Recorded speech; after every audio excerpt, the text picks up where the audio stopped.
If you are familiar with CNC Kitchen's video about load-dependent infill placement, aka Smart Infill, this is a derivation of that. The thing with his load-dependent infill method is that the added material is only printed as infill and is not printed as a part of the perimeter.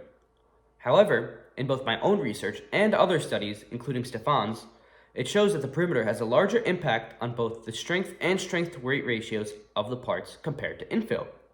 The other limitation, in my opinion, was that I could only add material and not remove material where it wasn't needed. That's the main video that inspired me to create my own research study on optimizing topology of specifically FDM 3D printed parts.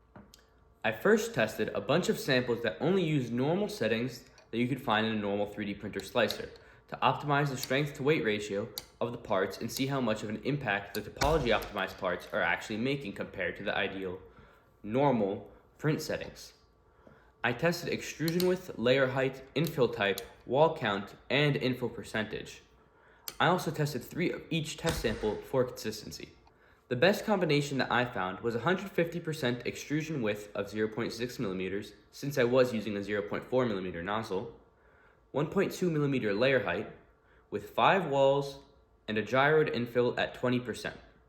This led to a strength to weight ratio of 95.8 newtons per gram, which is 30% stronger than the 73.5 newtons per gram that was achieved with what I would call normal print settings, which is 100% extrusion width of 0.4 millimeters, 2 millimeter layer height, with 3 walls and 30% rectilinear infill.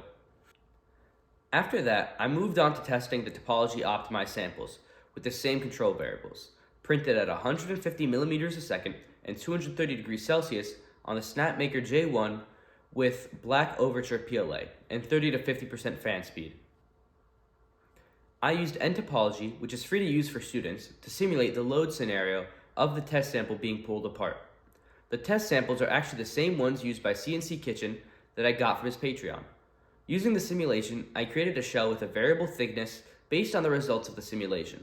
The perimeter could go from having only one layer, where there was very low stress on the part, and all the way up to 10, 12, 15 layers based on what I set the parameters to. The first thing I tested was the best range of thickness for the variable perimeter.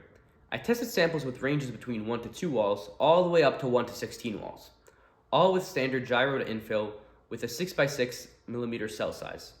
Cell size is how you control the infill density of the infill in nTopology. This means I added the infill and essentially did everything you normally do in the slicer outside of it, which is not exactly how the slicers are designed to handle objects. This meant I had to crank the number of walls to make everything print correctly. Because Prusa Slicer, the slicer I found to work best with these unordinary samples, is designed for solid parts, not ones that already have predetermined internal topology, which was definitely a limitation of this method, especially since it often took almost 10 minutes to slice a single file. The test sample with the highest strength to weight ratio was a sample with the range of 1 to 10 walls, which led to a strength to weight ratio of 134.7 newtons per gram, which is a 40% increase over the optimized normal settings, and an 83% increase compared to the standard settings.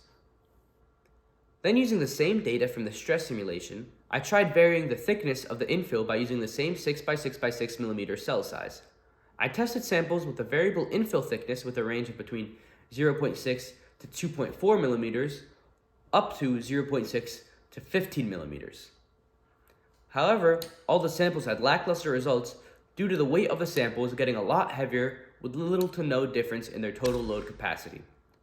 The previous test samples with nTop's standard gyroid infill had a much higher strength to weight ratio.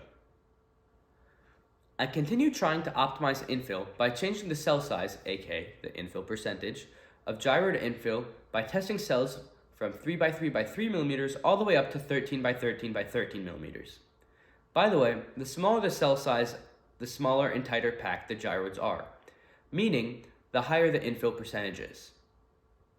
The best test sample was TS-60 with a cell size of 11x11x11 millimeters.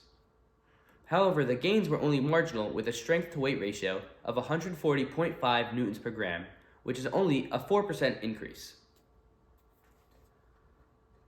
Since the loading on the specific test scenario is basically only x and y directions and not the z direction, I thought it would be interesting to reduce the infill density in only the z direction, to reduce the weight, but keep it the same in the x and y where it needed more strength.